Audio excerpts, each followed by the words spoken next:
Hi. Morning. Frustration. Big part of our section, of our secular work, our secular existence. The world around us can be an endless source of frustration. It can be self-centered frustration that it's not providing me with what I want. Where's my job? Where's my sweetheart? Where's my money? It can be it can be selfish. And then frustration can be well-minded as well. Frustration with the condition that the world is in and the unseeming ability of mankind to make any significant change. On a personal note, having a man as President of the United States that I abhor, he's the antithesis of everything that I see that's good about man. And here I used to think Bill Gates was the Antichrist.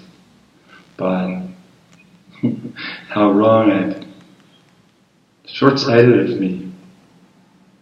So frustration can also come on your path to spiritual inquiry. Frustration that you seem to have hit a plateau. Frustration that you can't take the next step.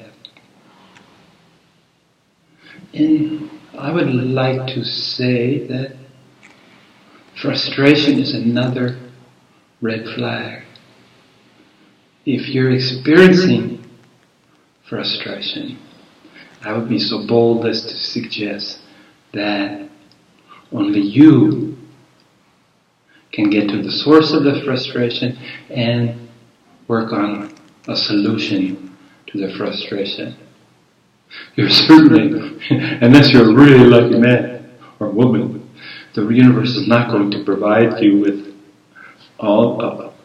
readily provide you with all the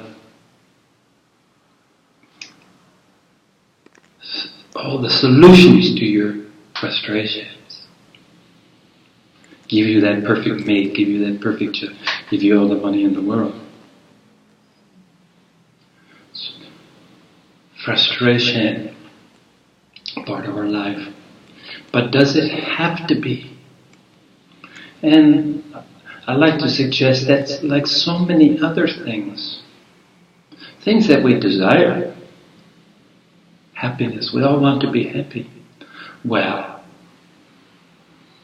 all you have to do with happiness is make a choice to be happy. It's so simple. I choose to be happy. I choose to smile every day. I choose not to carry the weight of the world on my shoulders. So, happiness is a choice. And the end to your frustrations is equally a choice. We should know by now that most things are outside of our ability to control. As much as our ego would like to tell us that it doesn't have to be so.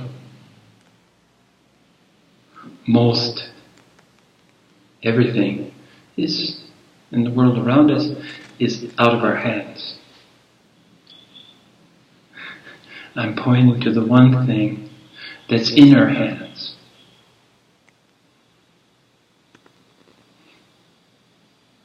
And even this one thing that we do have, 95 or more % of people are unable to work with what they have, to change what they can change, and that's internal. The external world, there it is. We do our best to survive, to muddle through. Even knowing in our heart that it's all illusion doesn't absolve us from the responsibility, from the necessity of providing for this vessel, this human body, providing shelter, food, security. Yeah. We're not absolved by the fact that none of it is real, it's all an illusion. But as long as we're manifest in the illusion, we have to participate in the illusion, knowing full well and all the time that it is indeed an illusion. Paradoxical? Yeah, but you sit on that and you work on that and you'll see. So the things that we can control, although limited, the potential is there. So frustrations. I would like to suggest that when you feel frustrated in your life, in those around you, or even with yourself, that be a red flag that you're letting your thinking run away with you. You're not sitting steadily. You're not anchored. Safe harbor is available, but you have to anchor to keep from floating away and leaving your safe harbor behind. So we start with accepting responsibility. Accept responsibility for the condition at which you find yourself. I'm talking about frustration mostly, but I'm including all the less than desirable feelings and pursuits that we encounter. So work on what you can. Change where you can. And find solace in this. Find comfort, find rewards for a job well done. If you can sustain a state of equanimity in the face of whatever situation life throws at you, then you know that you're in a good place. Then you don't have to worry about progress, because one of the frustrations I'm talking about is hitting plateau in your spiritual growth. A time when it seems like, and they always seem like they last forever when you hit these plateaus. It seems like it lasts forever, and you just get frustrated that when you're going to, you know you got a long ways to go, when you will continue. I would like to suggest to you that you take advantage of those flat times, those apparent flat times. Breathe, enjoy life, love, live, laugh. Because this is a period of respite. Spiritual inquiry is not for the faint of heart. It's a rigorous, demanding discipline. So when you get these plateaus,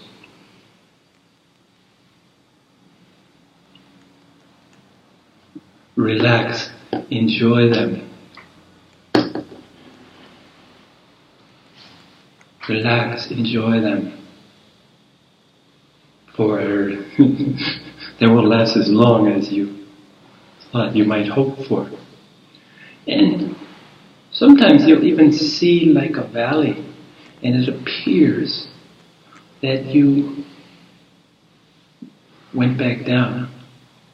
And as long as you're minding your P's and Q's, as long as you're doing your diligent job, and sustaining that state of equanimity,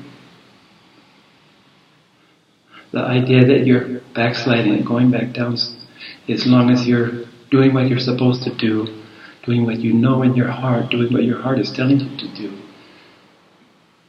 listening to your soul and your spirit guiding you. It's really hard to backslide.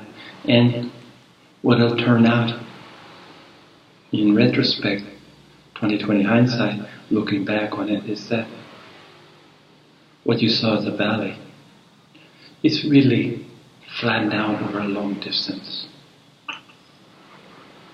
That hill on the horizon, that Mount Everest on the horizon sometimes, isn't going anywhere. And you'll get there close enough. But like one of my favorite English Buddhas, one of the early Western Buddhists, Christmas Humphrey, said, walk on, continue your efforts, continue your journey.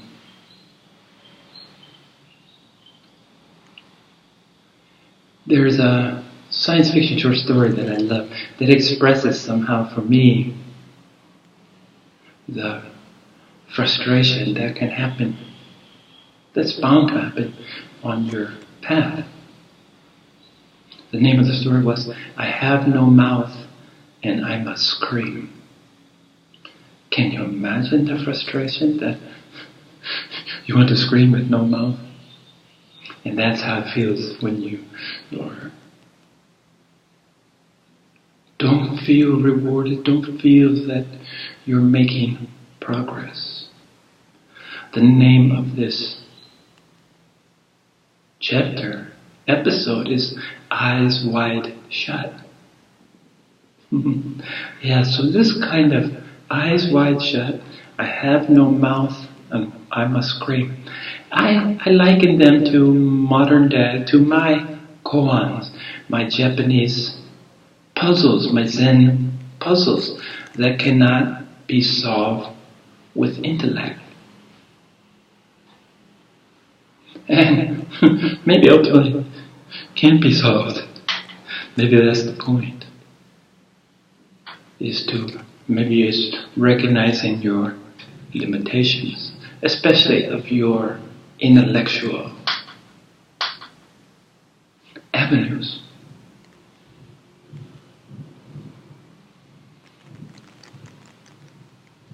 So again, frustration.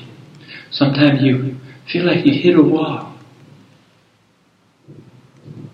Sometimes you're going down and it's a cul-de-sac. I remember something that's always puzzled me, that people say, you can't get there from here. I think I would add that to eyes wide shut. I have no mouth and I must scream. And you can't get there from here. Boggling the mind.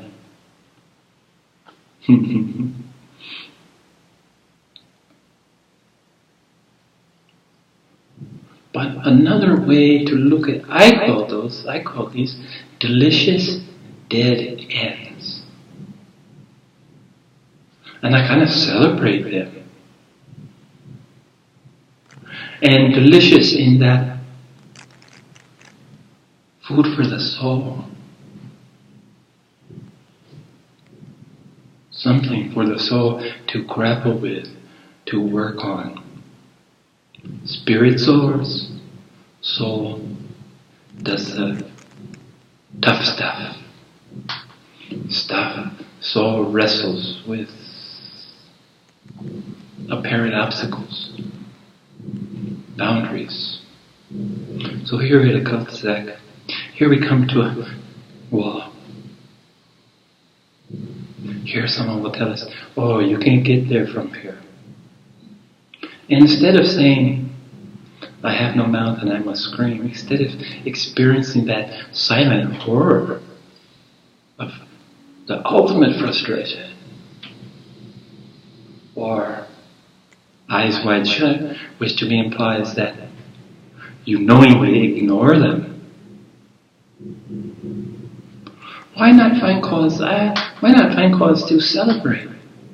And that's where delicious dead ends came from.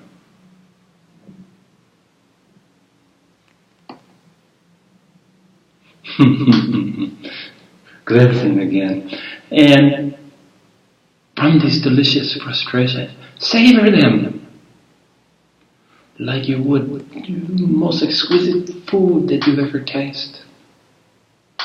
The most exquisite smell that you've ever encountered.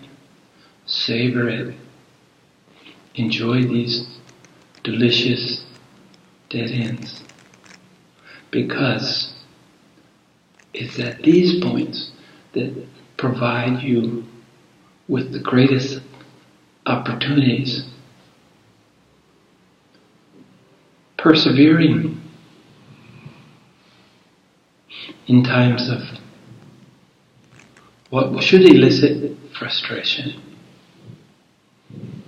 despair, throwing your hands up and say, I give up, which is one kind of response to frustrations, to dead ends, to roadblocks. But the other one is I'm suggesting that you entertain and strive for. Instead of seeing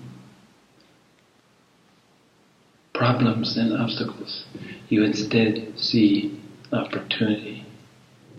The difference between a pessimist and an optimist. A pessimist sees the glass half empty. A pessimist says, hey, I still got half left. You get to choose. And the choices that you make at these times are probably the most significant that you could make. Not probably, surely. I like to watch. I'm an amateur political scientist. I've loved my opportunity of being in Taiwan and watching the political structure, watch what's going on around me, all the time knowing that I should never, as an outsider, I should never be so bold as to express what I think Taiwan should do, who that should be the president. My opinions matter not. Even my observation, no matter how cogent, no matter how accurate, are not welcomed. Teaching in the university for 15 years here, and I realized two things. Number one, nobody from the administration or higher level administrator ever came to me to ask me my opinion about anything. Never. In 18 years. Never happened. And at the same time, I was wise enough, I believe, to keep my opinions to myself. If anyone did say to me, how's it going? I smiled that everything's perfect. Even though it seemed like the world would end tomorrow for me. Because I knew that my opinion here as an outsider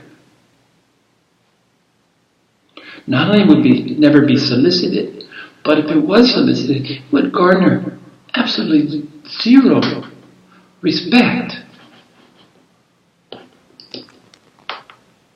Because it would seem beyond the pale that an outsider could have anything of interest to offer, any observations of any value to offer to Taiwan. It's kind of like myopic nearsightedness that such an inward-looking country, and I can understand because looking outward, there's big China, and a lot of talk about a roadblock, talk about a dead end.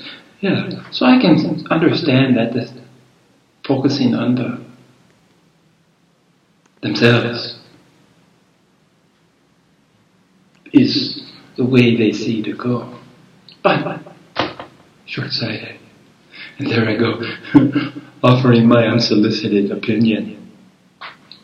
But one thing, I watch the politics pretty closely here in Taiwan, both on local level and national level. And I've been pretty good about picking the winner for every election since we began. I've leaned towards a certain candidate who was able to win. But something I like to watch is when you lose, how do you behave? A political arena, because it's public, because the newspapers are there, and because we're aware of it happening.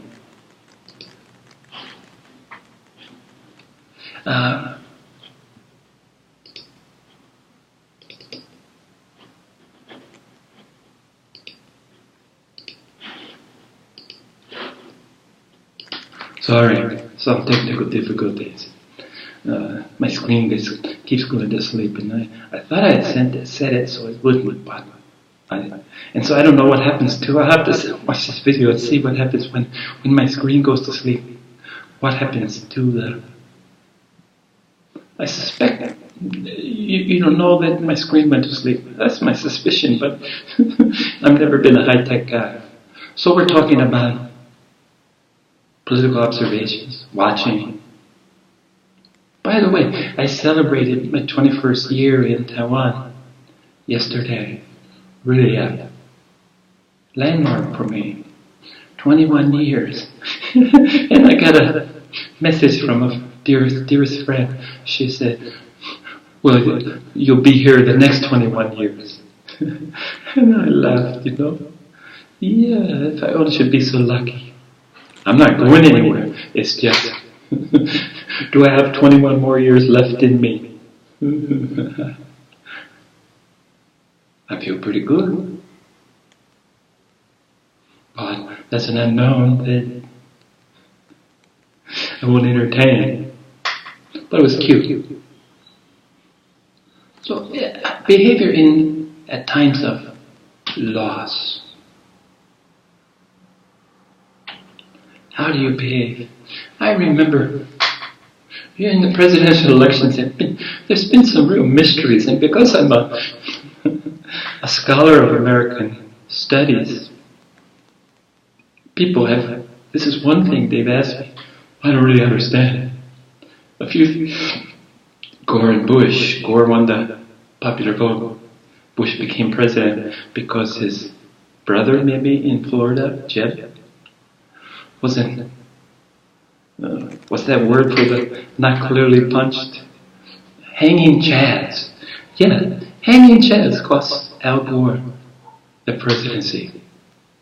It's worse yet. Interpretation of hanging chads. Chad is when you punch a hole. That's the name of that little piece of paper that drops out. That's a chad. Hanging chad is not completely pushed out. It's hanging. It's connected to the paper. So Al Gore lost because he won more votes and he lost because of hanging chads. But what did this guy do? Honestly,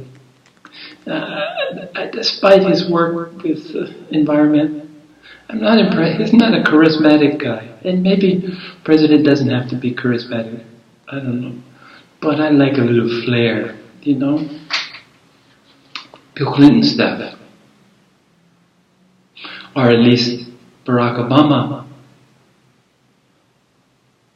He had grace, charm, and dignity. 3 things that are sadly missing among a myriad of others, sadly missing on our current incarnation of U.S. President. But Al Gore went up to George W. Bush, and shook his hand and said, "Congratulations. Let me know if there's anything I can do to help you to make this a smooth transition. Anything at all. America, I value my country. I want a smooth transition, and I only want what's best for her." Well, I won't go into names, but remember some losers here in the presidential election spitting and talking about bullets and conspiracies and outright anger because their entitlement, the entitlement. I mean, they thought they deserved it, and they're angry that people didn't reciprocate and agree with their self-inflated analysis of their own worth.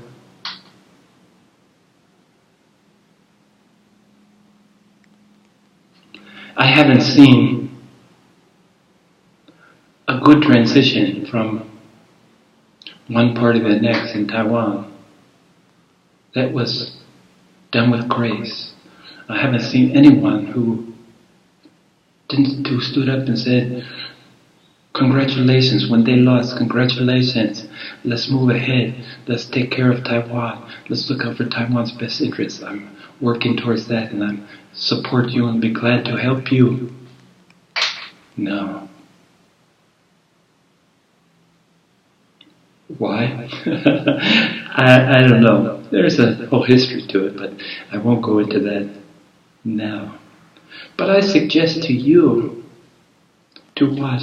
My female students, I used to always suggest to them, they want to know, is this a good guy? Because they're never really equipped. They don't have the background, the experience. They're never equipped with assessment skills. Part of critical thinking.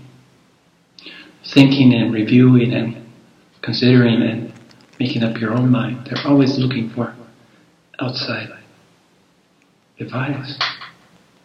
And I didn't want to get involved because, if you tell them that guy's, they can see clear, that guy's not a good guy. Not only will they ignore you, they'll end up resenting you. How dare him? And then, years later they say, "Oh, teacher, you were right. Yeah, that doesn't do much good. It didn't save you." Well, maybe you needed that experience and that learning process. I'm sure you did. So I was cautious. But I would offer this one thing, I say, watch them when they lose. How do they handle it? That's the mark. The mark of a real man or woman is how they deal with defeat. Going back to the frustrations. Frustrations, roadblocks, failure. Because I knew that my life has been about 95% failure with maybe only 5% success. And maybe I have low standards, I'm not sure, but I accept the 5% and say, "That's amazing. I was successful that much. My glass is half full." Yeah, eternal optimist. Nothing will change that.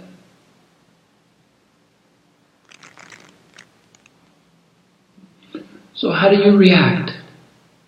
How do you deal with the koans, that life, the modern day koans, the puzzle, the non-intellectually solvable opportunities.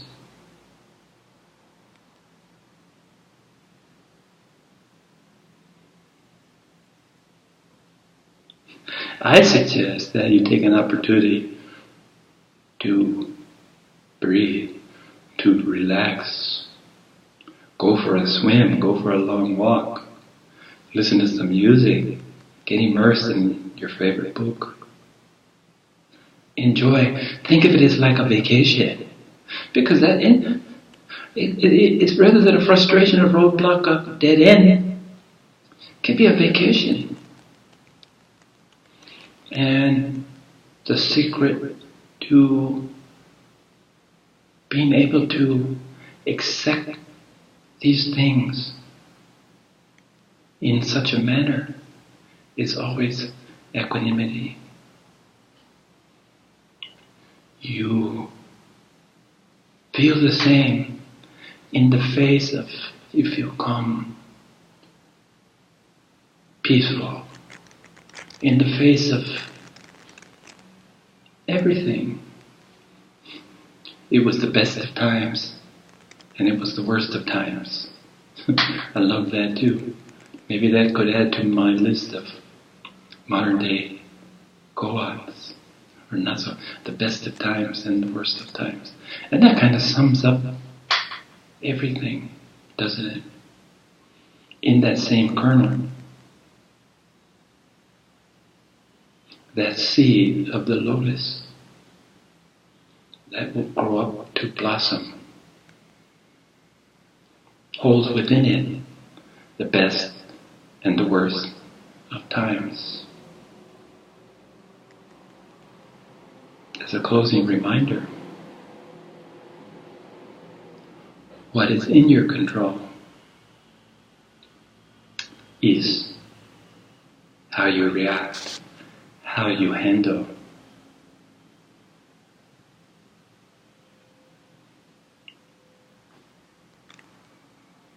Because if you can't do these basic things, then you need to take pause, to reflect, and to consider.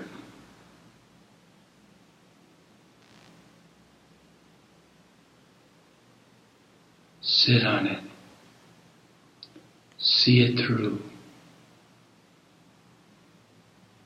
Be a good waiter, along with a good listener, a good observer. Look for your gems. Listen for your solutions. And seek them where they reside. Inside. Thank you.